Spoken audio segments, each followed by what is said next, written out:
inclusive thing. Our key technology areas.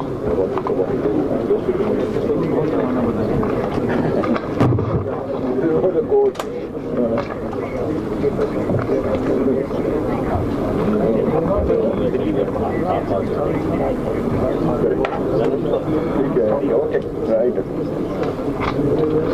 I welcome you back all over again. This session of ours is perspectives of government and end users. I would like to invite on the stage Army Major S. Bhattacharya from Indian Army. He is Honorable ADG Engineering Support Management. To please come on the dais, sir. I would like to invite Air Commodore AGE Sheer Sagar from Indian Air Force.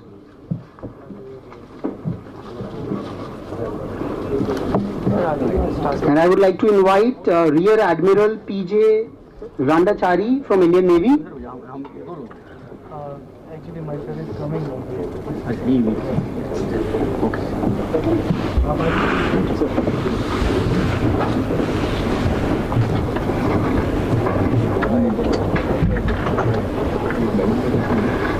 I would like to welcome once again all the other colleagues who are accompanying these dignitaries on the dais.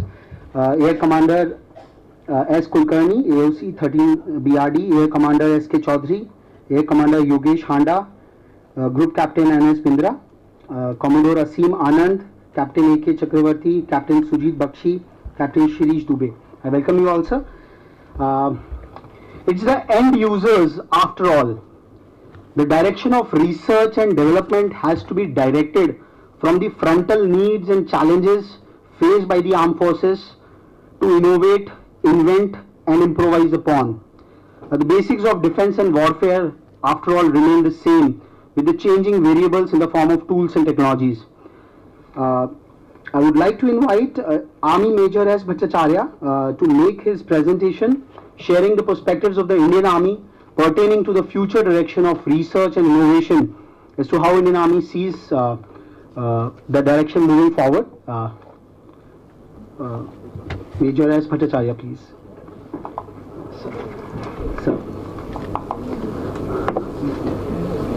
So your presentation is no, I don't know. Okay, very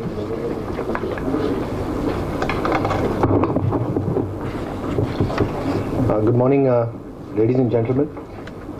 It's a privilege to be here today. I am Major General Bhattacharya. I represent the Army as a user in defense research.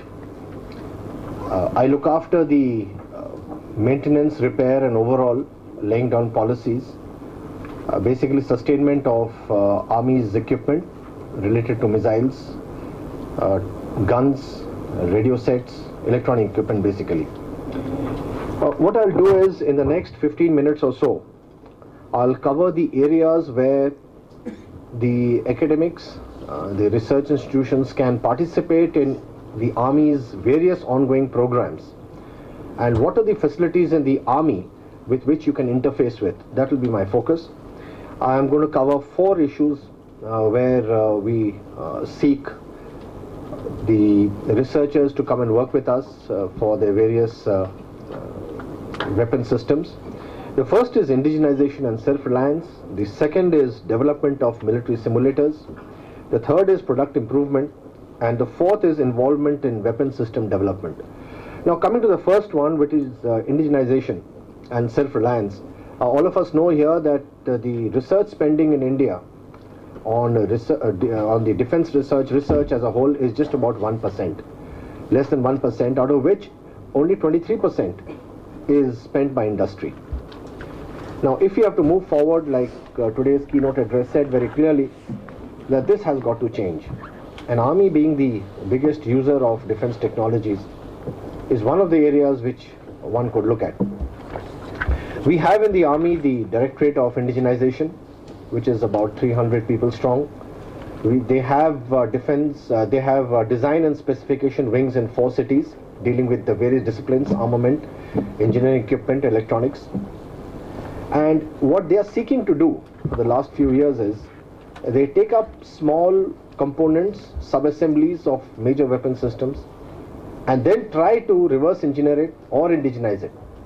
Especially focus being on the old Soviet and Russian legacy systems.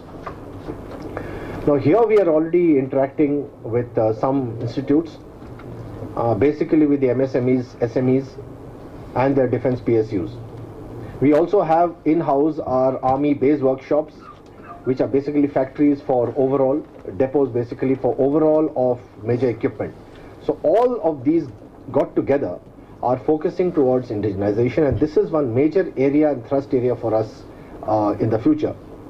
Now having said this, indigenization for us in the army means it's actually based on two parts. The first part is that when a weapon system is being developed indigenously, that's our involvement comes into it. One of the examples, good examples, is the national project, Project Dhanush, that is the making of that 155mm gun. I think it's a wonderful job being done by the GCF, and there our inputs are taken. We have a project management team which takes in these inputs from the sustainers, which is us, because we are the users, we are the repairers of the equipment, maintainers of the equipment, and that synergy has worked wonders for this project so far. This is just one of the examples I can give on indigenization. We want to move ahead in indigenization from small components and sub-assemblies into major assemblies, and maybe looking at the weapon system totally. But that's some time away, and we are yet to find our steps in that direction. The second aspect, important aspect we deal in where defense research is concerned, is in development of military simulators. As all of you know, weapon systems are costly, their ammunition is even costlier. And there is a limit to which we can expend this ammunition. There's a problem of ranges, and training so many people on equipment, such equipment also causes a lot of wear and tear. So for this we have the simulator development division, established about 15 years ago, 20 years ago in Secunderabad, who are interfacing very closely with the IITs and also with industry,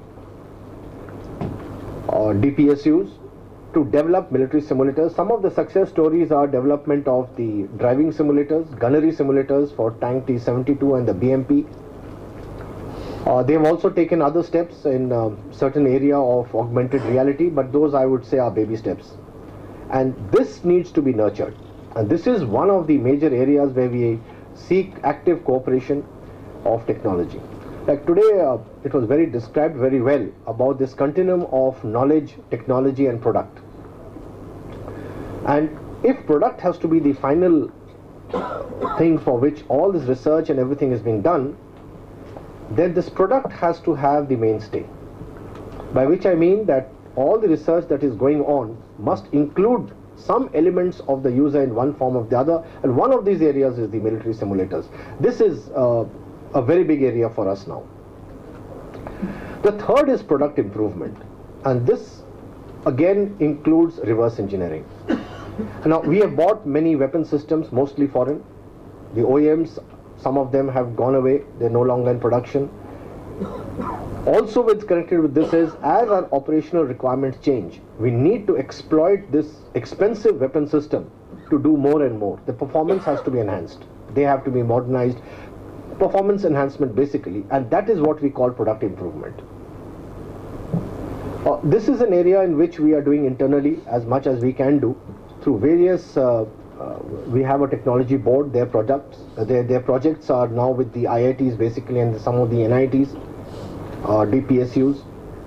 But this is a domain which will constantly find areas of development. Now the spectrum of development in this domain of product improvement is vast. We can start with small PCBs, the logic of that, algorithms, going on to the complete engines and transmissions and whatnot. Now this is where we also would look at involvement of academics, and the DRDO of course is already with us on this issue. My last issue is on involvement in weapon system development. Now this is something which we are discussing with the DRDO, with the DPSUs also, that when they take up a weapon system development, as simple or as complex as the Akash air defense system, the involvement of the user is very important. In the form of the project management teams which are there, we also seeking that the engineering issues are brought to the fore, because in the system design, the exploitation part of it and the experience gained from exploitation of similar weapon systems comes into use. So in this area also, there is a lot of scope of ergonomic system design, etc., where the involvement of academics and everybody can be done. Basically what we are looking at is self-reliance now. When we get a TOT or MTOT, the problem happens that critical technologies don't come to us. One of the very small examples, or important examples, is the army depends a lot on night vision equipment, mounted on tanks or not mounted, mounted with the infantry weapon systems. And here there is a small component called the DDC, they call it, the Dewar Detector Cooler, which is the sensor. Now this, to repair it or to get it, we have to go back to the OEMs, costing millions of dollars in repair contracts. Now this is where the Bharat Electronics is working on it, others are working on it. But these are the small kind of technologies which we can offer to the academics, the research institutions, the research, the research institutes which are being set up, centers which are being set up in the IITs and ITs and other private institutes. These are some of the small technologies which can be taken up and improved upon.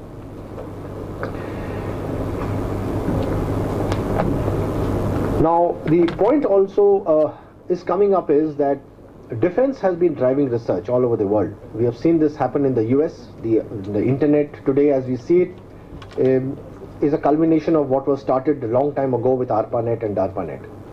So therefore the defense research is actually the cutting edge of research and technology in the nation today, as has been brought out very well in this morning session. And this is where collectively we can do a lot. Today what is happening is there's a lot of disjointed effort. There's tremendous effort being done by the DRDO, and we know the maximum spending is done by the DRDO. They are integrating with other institutions, maybe the top institutions only.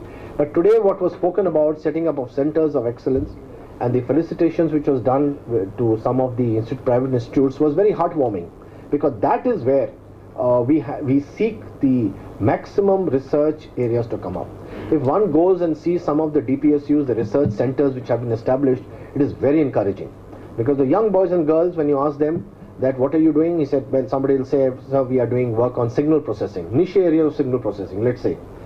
And the fundamental work which they are doing is operationalizing those research papers which our academics are coming out with. So that continuum is continuing. And this has to be synergized a little better. That is what our feeling in the army is. And we are willing to go the step.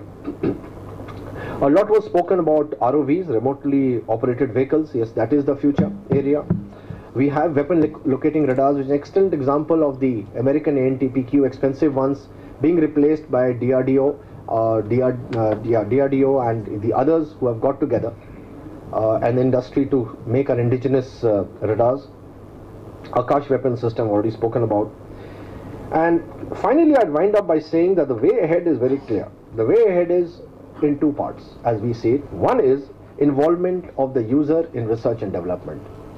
Because with a user perspective, and that's where I'd like to compliment today's organizers, is that they started the session with us, with the users.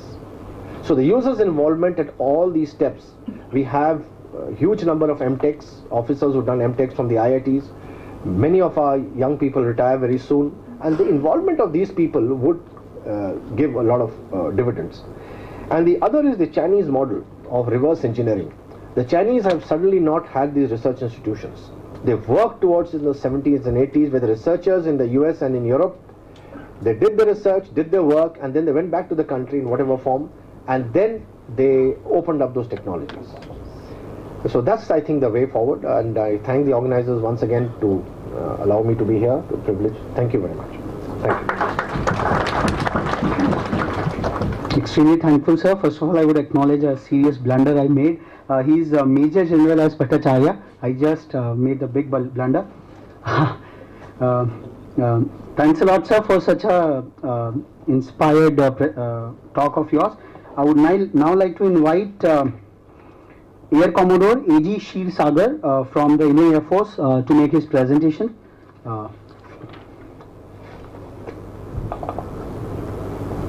Just a second. The last one.